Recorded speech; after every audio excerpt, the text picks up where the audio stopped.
Salam taat. Shalom, selamat hari Minggu. Taat berarti tuntaskan amanat agung Tuhan Yesus Kristus. Untuk tuntaskan amanat agung Tuhan Yesus Kristus, maka ada 3 poin yang perlu kita hidupi, kita miliki, kita kejar, kita lakukan. Tentu semuanya sentralnya untuk kemuliaan Tuhan Yesus Kristus. Itulah ciri-ciri anak-anak Tuhan. Karena itu saya mengajak kita pada minggu pagi hari ini masuk lebih dalam lagi, kita belajar lagi, dan terus mau diajar untuk terus bertumbuh di dalam Tuhan. Sebelumnya kita tundukkan kepala, mari kita berdoa. Tuhan Yesus yang baik, kami sungguh percaya bahwa ketika kami mendengar, telinga rohani kami terbuka, pikiran kami dibuka, sehingga kami dapatkan pewahyuan yang baru. Kami tahu ajaran yang benar adalah ajaran yang merubah sikap dan tingkah laku kami. Sifat-sifat kami diubah. Karena itu Tuhan, kami datang memberi diri kami siap menerima kebenaran firman Tuhan. Tolong kami Roh Kudus.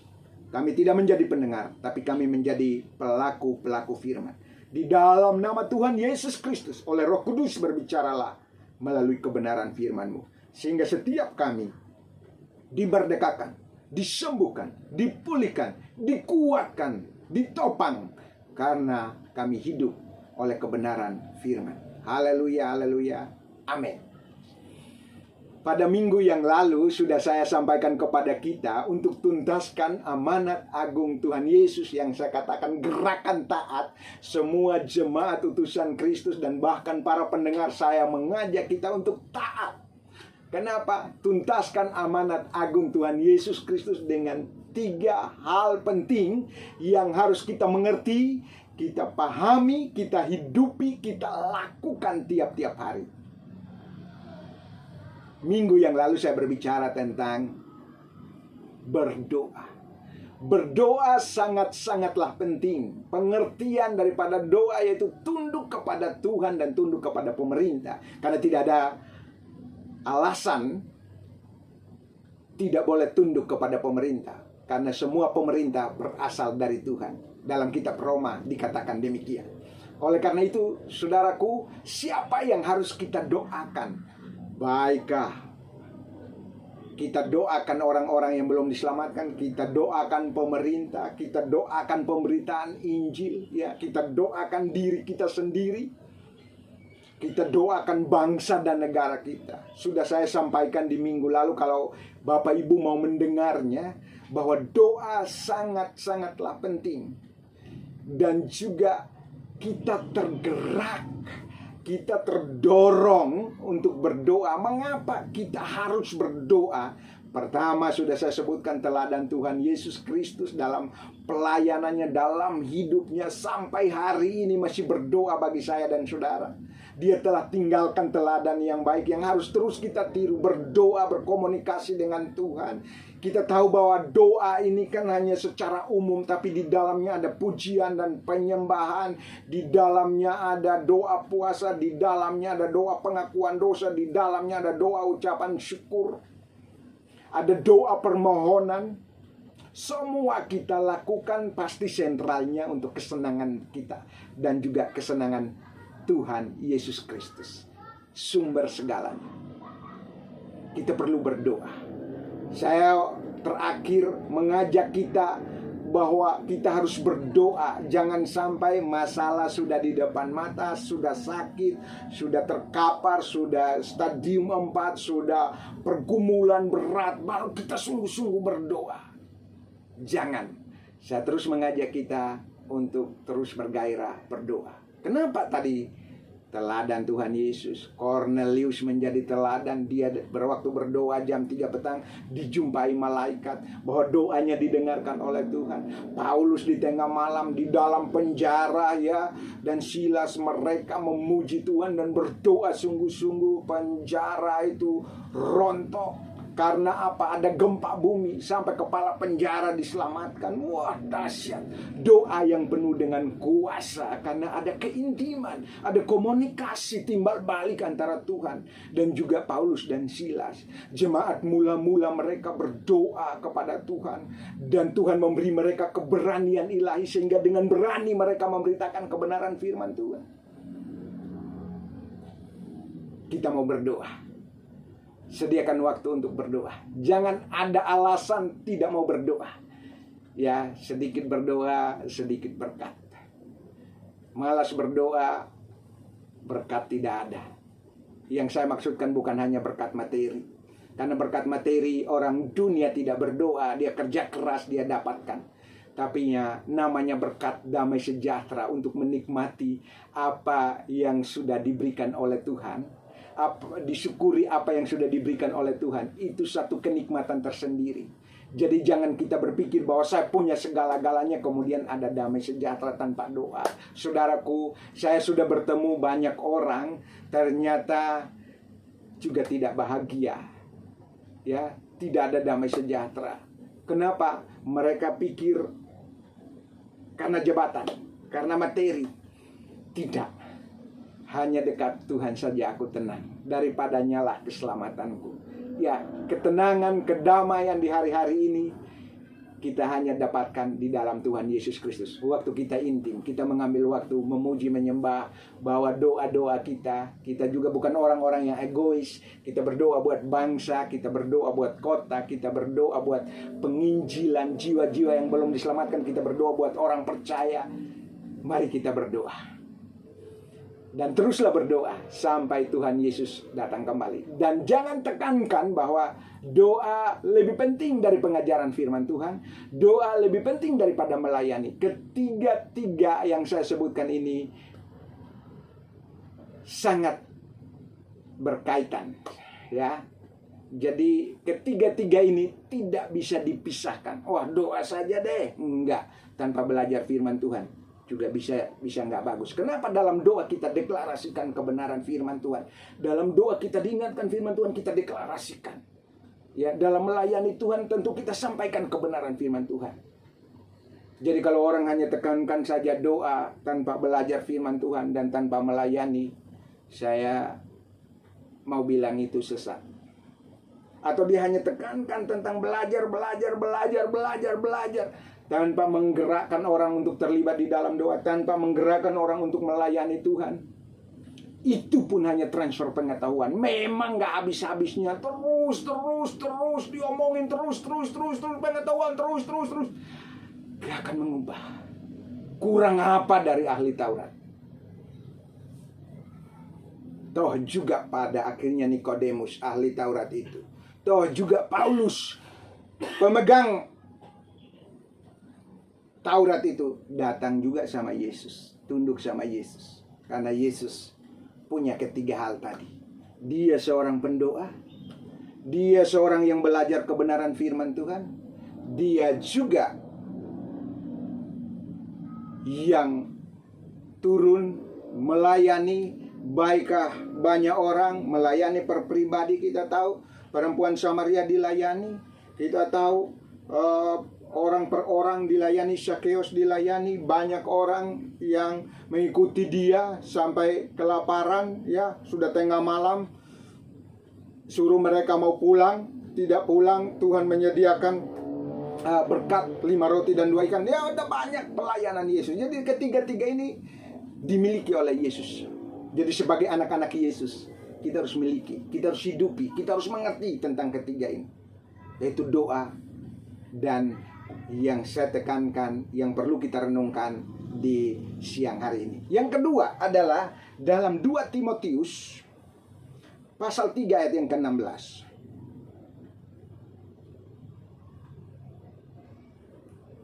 2 Timotius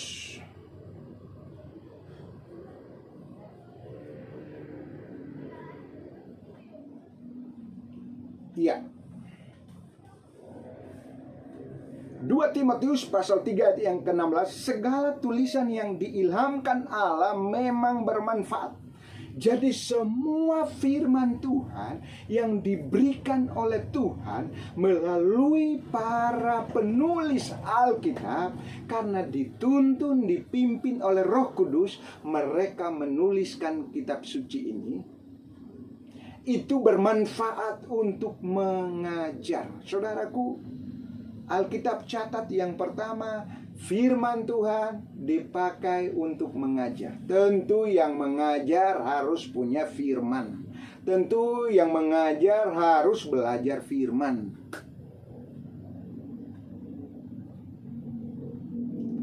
Bermanfaat untuk mengajar. Di terakhir dia bilang mendidik. Ada perbedaan antara mengajar dan mendidik. Mengajar, saya coba melihat bahwa transfer pengetahuan atau memberi pengetahuan yang membangun skill, yang membangun keterampilan untuk seluruh manusia. Itu mengajar. Artinya kita membangun satu kebenaran agar orang mengerti dan memahami itu dan mempercayai itu. Contoh, dari mana kita tahu bahwa kita diselamatkan? Dari mana kita tahu bahwa dosa kita diampuni? Roma 10 ya, ayat yang ke-9. Kita tahu bahwa keselamatan terjadi. Coba kita lihat Roma pasal 10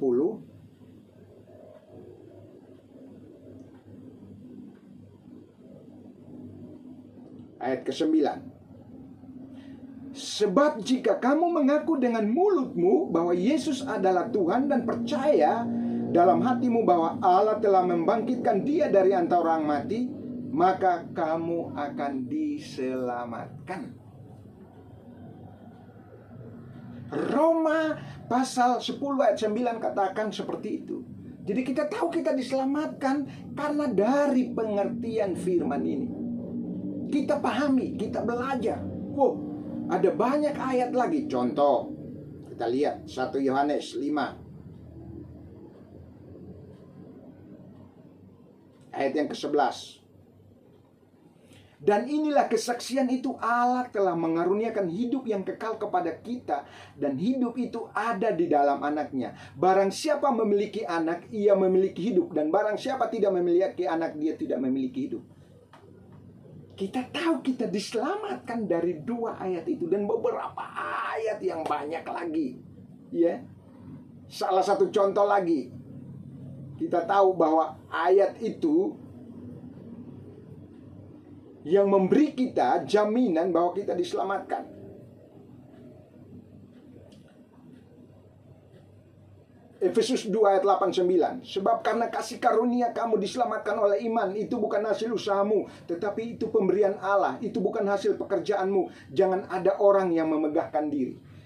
Ketiga ayat tadi, saudaraku, telah menjelaskan, telah menerangkan, membuat kita memahami, kita percaya bahwa itulah yang menjamin kita. Perkataan Yesus itulah yang menjamin kita untuk kelak bersama dengan Dia.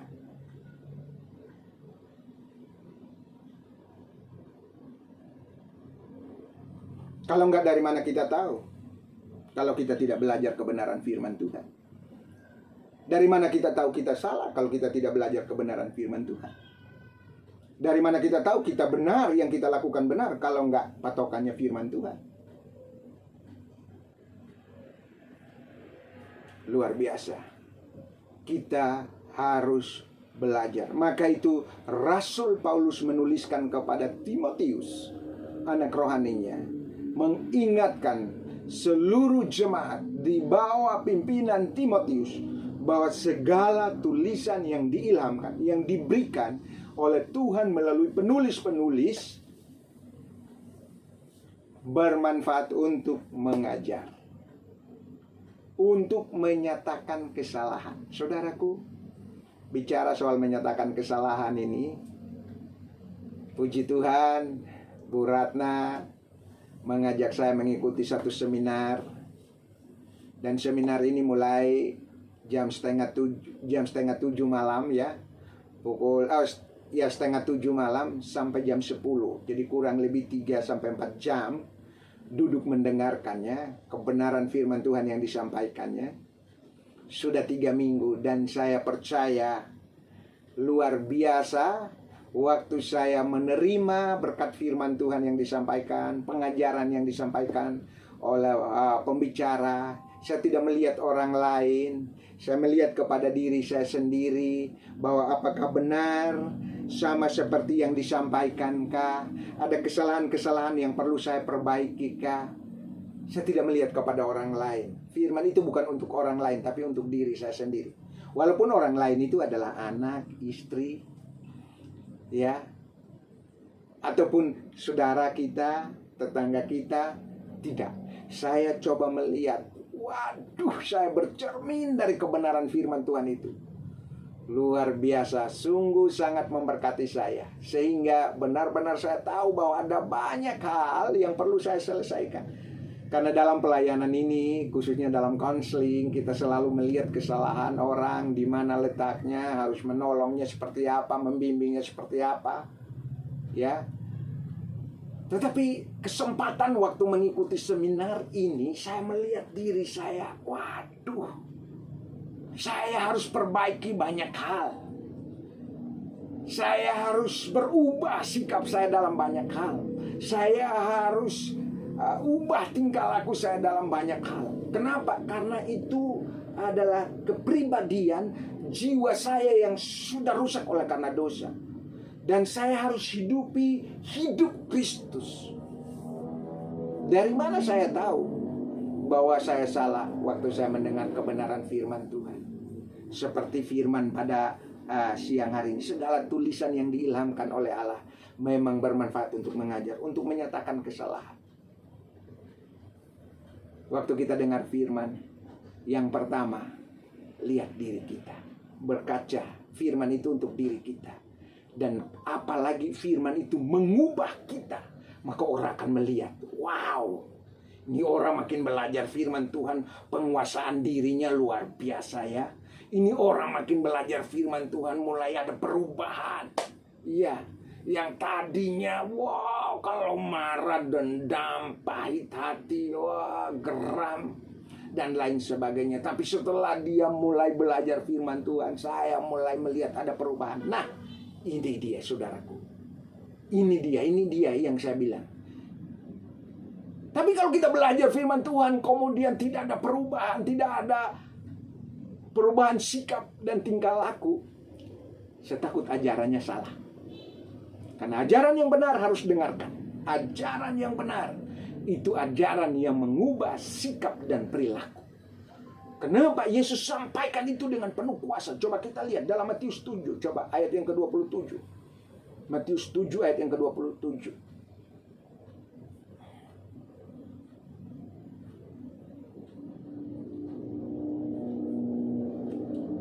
Ya, 28. Perikop Lembaga Alkitab Indonesia memberi perikop begini, dengarkan. Kesan pendengar. Jadi kita sampaikan, pendengar akan berespon tentang apa yang kita sampaikan. Pendengar mengerti apa tidak, pendengar memahami apa tidak, pendengar diubah apa tidak, pendengar ditolong nggak dengan kebenaran yang kita sampaikan. Dan setelah Yesus, Matius 7 ayat 28, dan setelah Yesus mengakhiri perkataan ini, takjublah orang banyak yang mendengar pengajarannya. Orang takjub, yang kayak tadi saya bilang, wow, waktu setelah 1 minggu, minggu pertama saya belum begitu, minggu kedua mulai pengajaran di seminar, saya mulai melihat, wow, di sisi-sisi ini yang mesti saya rubah. Di sisi ini saya orang masih sombong, saya masih angkuh, saya masih belum sabar, saya masih belum menguasai diri. Di sisi ini saya berdoa, saya datang pada Tuhan. Nah, itu pengajaran penuh kuasa. Jadi waktu diajarkan kita mulai sadar, wow, ada enggak firman disampaikan kemudian kita mulai berubah. Nah, itu firman yang penuh kuasa. Itu firman yang benar, yang disampaikan oleh pengajar yang benar juga di hadapan Tuhan. Sebab ia mengajar mereka sebagai orang-orang yang berkuasa, tidak seperti ahli-ahli Taurat mereka. Jadi saudara, ada perbedaan pengajaran ahli Taurat dan pengajaran daripada Kristus Yesus. Ya, ahli Taurat dia menyampaikan tapi dia tidak melakukan. Tapi Kristus Yesus menghidupinya. Maka itu doa harus menjadi gaya hidup. Belajar kebenaran firman Tuhan harus menjadi gaya hidup kita. Dimanapun, kapanpun, kadang-kadang masuk kamar mandi 10-15 menit kita bawa handphone. Apa salahnya kita baca kebenaran firman Tuhan? Tidak salah. Apa salahnya kita mendengar kebenaran firman Tuhan? Tidak salah. Saudaraku, segala tulisan yang diilhamkan Allah memang bermanfaat untuk mengajar, untuk menyatakan kesalahan, yang mengingatkan kita akan kesalahan kita, yaitu kebenaran firman Tuhan. Kalau orang lain yang mengingatkan kita, pasti kita marah, pasti kita tersinggung, pasti kita pahit hati. Tetapi kalau kebenaran firman Tuhan yang menyampaikan kepada kita, waktu diucapkan dan kita kena, relakan diri, terima dan berubah. Karena itu kebenaran yang murni, kebenaran yang mengubah sikap dan perilaku. Kita berdoa supaya terus merenungkan firman Tuhan. Kita kembali kepada 2 Timotius 3 ayat yang ke-16. Selain mengajar dan juga menyatakan kesalahan, maka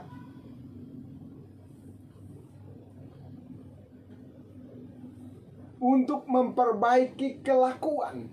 Saudaraku, setelah kita tahu bahwa itu salah, kita diajar, kemudian kita tahu itu salah, maka kita harus berubah. Ya, kelakuan-kelakuan kita yang tidak benar, kita minta kekuatan dari Roh Kudus untuk berubah. Datang pada Yesus. Tuhan, ini kelemahanku. Tuhan, ini keterbatasanku. Tuhan, aku memang malas belajar. Bantu aku Tuhan Yesus. Aku malas berdoa. Aku malas tergabung dalam pendoa-pendoa. Tuhan, aku malas belajar firman Tuhan. Jangan sampai Tuhan, ketika ada musibah, ada tantangan, ada pergumulan berat, saya salahkan orang lain. Saya mulai menjerit, saya mulai menyalahkan Tuhan. Tuhan, aku datang. Datanglah kepada Tuhan. Tuhan Yesus terbuka kedua tangannya, karena firman Tuhan yang kita dengar, firman Tuhan yang kita pelajari, ya, selain menyatakan kesalahan, udah kita mau perbaiki. Tuhan, kuatkan aku mau perbaiki. Doa seperti ini kita bawa kepada Tuhan. Saya percaya pasti ada perubahan. Ya, sehingga hidup seperti Kristus hidup. Punya tingkah laku seperti Kristus. Kita tidak hanya khotbah, berubah. Punya karakter Kristus. Saya dengarkan pengkhotbah bilang, saya kepala ini. Kita harus berubah. Kita berubah karakter. Tidak seperti itu. Dengarkan firman Tuhan, terima firman Tuhan. Kalau ditegur dan salah, melihat diri kita dan di mana salah, mulai berubah. Bagaimana berubah? Datang pada Yesus. Datang pada Yesus. Selaraskan pikiran kita dengan kebenaran firman Tuhan. Apa sih yang tidak dicatat oleh firman Tuhan? Tentang ekonomi, tentang sakit penyakit, tentang rumah tangga, tentang usaha, tentang jodoh, tentang apa lagi? Bangsa, tentang kota, tentang apa saja firman Tuhan catat. Tinggal kita mau belajar firman Tuhan. Ya, luar biasa. Saya percaya Jemaat Utusan Kristus setiap hari Selasa dan renungan pagi mau belajar. Saya berdoa juga yang buang ke grup kita di GUK Media, GUK Misi, GUK Musik. Setiap firman yang kita buang, kita hidupi. Kita sudah dengar, kita resapi. Kita mulai berubah dari diri kita. Kita buang ke dalam GUK Media supaya orang lainnya juga diberkati oleh Tuhan. Itu doa saya. Jadi jangan kita asal buang. Pokoknya kita baca, kita belum memahaminya, kita lepas di GUK Media. Sekarang kan kita tidak menikmati berkat firman Tuhan itu. Sayang. Karena firman Tuhan bukan hanya untuk orang lain baca, tapi diri kita yang harus kita percayai, yang harus kita hidupi. Maka itu tidak hanya memperbaiki kelakuan supaya hidup seperti Kristus hidup, tetapi untuk mendidik orang dalam kebenaran. Nah, terbangunlah sebuah karakter. Ya, karakter ini kan butuh proses, butuh jangka panjang. Kalau tadi mengajar mentransfer pengetahuannya, dia memahami bahwa dia selamat oleh karena Kristus, oleh imannya kepada Kristus Yesus, dan Kristus Yesus menjamin itu, maka karakternya harus terus berubah seturut pemahaman yang dia miliki. Itulah mendidik orang dalam kebenaran. Terbangunlah karakter Kristus, terbangunlah sifat-sifat Kristus, buah roh, yaitu kasih, sukacita, damai sejahtera, penguasaan diri, dan lain sebagainya. Melayani Tuhan, ya, belajar firman, berdoa, apa saja yang tentunya motifnya adalah menyenangkan Tuhan Yesus Kristus. Firman-Mu pelita bagi kakiku, terang bagi jalanku. Jemaat, mula-mula hati mereka lebih baik karena mereka merenungkan firman Tuhan. Maukah engkau merenungkan firman Tuhan? Tidak hanya sebatas pengetahuan, tapi biarlah itu nyatakan kesalahan, bahkan memperbaiki kelakuan ini, hidup ini. Bahkan apa? Terus mendidik kita untuk punya karakter Kristus. Mari datang pada Yesus, berdoa sungguh-sungguh, minta kekuatan dari Tuhan. Jangan hanya tekankan doa, jangan hanya tekankan pengajaran. Sebab pengajaran tanpa doa tidak ada kuasanya. Pengajaran tanpa melayani real dari waktu ke waktu di lapangan tak ada kuasanya. Jadi ketiga hal yang sudah saya sebutkan, doa, belajar firman Tuhan, dan melayani, BBM. Maka saya percaya amanat agung Tuhan Yesus akan dilakukan dengan baik, dan Tuhan Yesus pasti senang. Jangan tekankan satu lebih penting dari yang lain. Sekali lagi, jangan perlu mengurusi orang lain. Katakan dia salah menghakimi orang lain, karena kita hanya tahu, kebenaran masuk surga harus begini. Ini dosa, pengertian dosa begini. Ini dibaptis seperti ini. Ini tentang penghakiman nanti seperti ini. Ini nanti tentang Harmagedon seperti ini. Tidak salah. Tidak salah. Itu mengajar dan harus kita ajar. Tetapi jangan lupa kita hidupi. Yang terus mendidik kita juga. Bertumbuh dalam sikap dan karakter. Saya buat sebuah pernyataan bahwa pengajaran yang benar adalah pengajaran yang mengubah sikap dan perilaku. Itu pengajaran yang benar. Itu ajaran yang benar. Ajaran yang benar adalah ajaran yang mengubah sikap dan perilaku. Semua pengajar, semua agama punya kitab suci. Tapi kalau ajaran itu diajarkan kemudian tidak mengubah sikap dan tingkah laku, ajaran itu pasti ajaran yang salah. Ajaran itu pasti ajaran yang sesat. Karena ajaran yang benar, ajaran yang mengubah sikap dan tingkah laku, tentu dari hal yang buruk menjadi baik dan benar, ya. Dari hal-hal yang salah menjadi sesuatu yang benar. Firman Tuhan menuntun kita. Firman Tuhan memerdekakan kita. Firman Tuhan mengajarkan kita banyak hal. Maukah kita belajar firman Tuhan? Keputusan ada di tangan Bapak Ibu.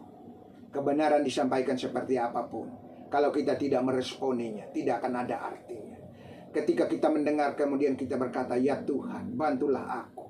Aku mau belajar kebenaran firman Tuhan. Aku mau taat Tuhan untuk terus Tuhan mau merenungkan firman-Mu. Aku mau taat Tuhan untuk ambil bagian dalam doa-doa.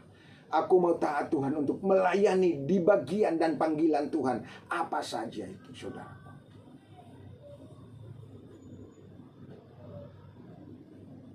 Jangan pernah mengajarkan kalau tidak menghidupinya. Jangan mau mengajar kalau tidak menghidupinya. Karena itu hanya transfer pengetahuan. Saya berdoa tidak membuat kita ciut untuk tidak mengajar. Yang punya firman mengajarlah, tapi minta kekuatan dari Roh Kudus supaya kita hidupi, Duduk diam dengan Tuhan. 4 jam saudaraku duduk diam dengan Tuhan setiap minggu, setiap hari Rabu. Seolah-olah dibedah, saudaraku, dibedah. Ternyata saya melihat masih banyak sisi-sisi hidup saya yang tidak benar, yang mesti saya datang pada Tuhan. Ketika saya mendengar, saya merenung, saya berkaca pada diri saya sendiri. Puji nama Tuhan. Sudah minggu ketiga, mau besok minggu keempat. Dan ada programnya yang bagus lagi. Kita tahu tentang diri kita. Kadang-kadang kita sebagai pengajar, kita masih sombong. Kita masih egois. Ya. Kita masih angkuh, kita masih merasa lebih bisa dari orang lain. Dan itu tidak disukai oleh Tuhan. Tidak disenangi oleh Tuhan. Tapi orang yang rendah hati, orang yang lemah lembut, orang yang mengajarkan dengan pengajaran pengetahuannya yang hebat dan disertai oleh kehidupan yang berkenan di hadapan Tuhan. Itu orang yang mengajar dengan kuasa, akan mengubah banyak orang. Roh Kudus akan pakai perkataannya untuk mengubah banyak orang, mengubah cara pikir orang, mengubah sikap orang yang tadinya berantakan menjadi lebih baik. Kita berdoa, semua pengajar bisa ambil bagian. Saya berdoa di Gereja Utusan Kristus, saya percaya sudah luar biasa. Kita semua sudah ambil bagian, kita semua sudah berlatih. Tapi masuk lebih dalam lagi dengan menikmati kebenaran firman, supaya membersihkan kita, memulihkan kita, membangkitkan kita, membereskan kita, baru kita sampaikan. Saya dulu masih KKN, ya, masih kuliah kerja nyata di semester 7 itu, di satu gereja lokal. Saya pengen sampaikan. Saya bawa buku yang banyak, mungkin saya sudah kesaksian. Saya bawa ensiklopedi, saya bawa tafsiran, saya pikul tas, saya bawa ke daerah itu. Pokoknya kaum bapak saya akan habisin. Saya akan sampaikan kebenaran. Bagaimana idealisnya, baru belajar kebenaran dari sekolah teologi tanpa punya pengalaman, tanpa hidupi. Saya mulai, hari-hari ini saya merenungkan, saya malu sendiri. Kenapa? Karena saya belum hidupi. Banyak hal saya belum hidupi. Saya orang yang belum sabar. Saya orang yang belum menguasai diri. Saya tidak begitu konsisten masuk dalam kegerakan-kegerakan doa. Saya tidak konsisten untuk belajar dari orang lain yang menyampaikan kebenaran firman Tuhan untuk membersihkan saya. Tapi saya punya mimpi, hanya mau sampaikan kepada orang lain. Maka itu orang yang rendah hati adalah orang yang mau duduk mendengarkan orang lain berbicara. Sekalipun pengetahuannya sudah segudang, tapi dia rendah hati, dia mau mendengar. Dia mau menerima. Dia mengatakan, Tuhan terima kasih karena Engkau berbicara melalui hamba-Mu. Telah membersihkan saya, telah mengingatkan saya, telah mengajarkan saya, telah menegur saya soal kesalahan dan juga telah mendidik saya. Artinya mulai terbangun kesadaran untuk memperbaiki diri. Saya percaya itu pekerjaan Roh Kudus. Karena itu hati yang rela, punya hati seorang murid, telinga seorang murid mau mendengarkan kebenaran firman Tuhan. Kebenaran firman Tuhan penting. Karena itu jangan sia-siakan. Teruslah mau belajar. Terlibatlah mau belajar. Dengan kerendahan hati mau datang belajar. Siapapun pengajarnya, sekalipun dia masih, saya di dalam Gereja Utusan Kristus, siapapun yang mau mengajar, saya mau mendengar. Karena saya ambil hal yang baik, yang Roh Kudus berbicara melaluinya. Justru kadang-kadang kita anggap orang yang lemah dalam menyampaikan kebenaran firman Tuhan, mereka justru punya perkataan-perkataan yang penuh dengan kuasa. Bagaimana dengan kita? Kita masih mau belajar kebenaran firman Tuhan hanya untuk mau mengajarkan ke orang lain? Atau kita mau hidupi? Kita mau kembangkan dalam hidup ini? Atau bagaimana kita berkata bahwa saya sudah tahu banyak ini, kemudian kita bangga dengan itu? Saya kira tidak. Mari tuntaskan amanat agung Tuhan di akhir zaman ini. Dengan apa?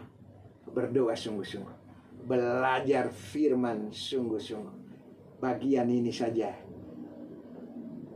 sudah memberkati kita. Satu ayat tadi sudah sangat memberkati kita. Saya tidak perpanjang karena saya tahu jemaat utusan Kristus banyak sudah tahu tentang manfaat dari firman Tuhan. Selain pelita bagi kaki kita, terang bagi jalan kita, firman Tuhan itu sama seperti madu, ya, memberi kita hikmat, memberi kita pengertian yang luar biasa. Jadi kalau orang belajar firman Tuhan, yang membedakan dia dengan orang dunia, yaitu dia punya hikmat, dia punya pengertian, ya, yang tidak bisa dilihat orang, dia bisa melihatnya, dan disertai kehidupan yang berkenan di hadapan Tuhan Yesus Kristus. Saya ucapkan salam taat. Tuntaskan amanat agung Tuhan Yesus Kristus. Kita berdoa, doakan saya dalam beberapa minggu ke depan ada beberapa jiwa yang belum percaya kepada Tuhan akan segera dilayani. Apapun tantangannya, kita doakan supaya layani mereka. Karena itu bagian dan tugas kita. Kita sudah berdoa, kita sudah belajar firman Tuhan, kita mau melangkah melayani dengan apa yang kita miliki. Dengan harta kah, dengan pengertian, pengetahuan kita bagi, teruslah bersemangat mengajar orang lain, ya. Jangan putus asa, terus mengajar orang lain. Tetapi tentunya berdoa untuk kita menghidupinya. Lakukan bagian kita. Tuhan melakukan bagiannya. Baik, mari kita tundukkan kepala, kita berdoa. Tuhan Yesus yang baik, betapa pentingnya doa, di mana Engkau telah menjadi teladan bagi kami. Betapa pentingnya firman Tuhan, yang malam hari ini kami belajar bersama-sama, bahwa firman-Mu Tuhan Yesus Kristus memang bermanfaat untuk mengajar, untuk menyatakan kesalahan, untuk memperbaiki kelakuan, dan untuk mendidik orang pada kebenaran. Kami sama seperti domba-domba yang sesat. Jiwa kami sudah terkontaminasi dengan dosa, mengambil jalan sendiri, membangun kemauan kami sendiri, keinginan kami sendiri, pikiran kami yang sesat. Kami mengucap syukur oleh Roh Kudus, oleh pengorbanan Kristus di atas kayu salib, bahkan oleh firman Tuhan membersihkan kami dari hari ke hari, sehingga kami makin selaras, kami makin hidup sama seperti Kristus hidup. Mampukan kami, mampukan setiap jemaat-Mu Tuhan, kuatkan kami di hari-hari ini untuk makin melekat kepada Tuhan, karena hanya melekat kepada Tuhan kami mengalami segala sesuatu. Terima kasih Tuhan Yesus, terima kasih. Ini doa kami terus akan bergairah masuk dalam doa-doa. Kami akan terus bergairah belajar kebenaran firman Tuhan. Kami akan terus bergairah dan menghidupi pelayanan di melayani jiwa-jiwa, dan melalui buah roh yang kami munculkan, agar nama-Mu dimuliakan. Kami tahu sentralnya adalah Kristus Yesus menjadi kenikmatan kami. Kami mau memuliakan Engkau lewat kehidupan yang kami lakukan. Dalam nama Yesus kami berdoa dan mengucap syukur. Haleluya. Amin. Terima kasih. Selamat hari Minggu, dan tetap menjaga kesehatan kita dimanapun kita berada. Tetap menjaga jarak, pakai masker, menjauhi kerumunan. Tuhan Yesus memberkati kita. Shalom.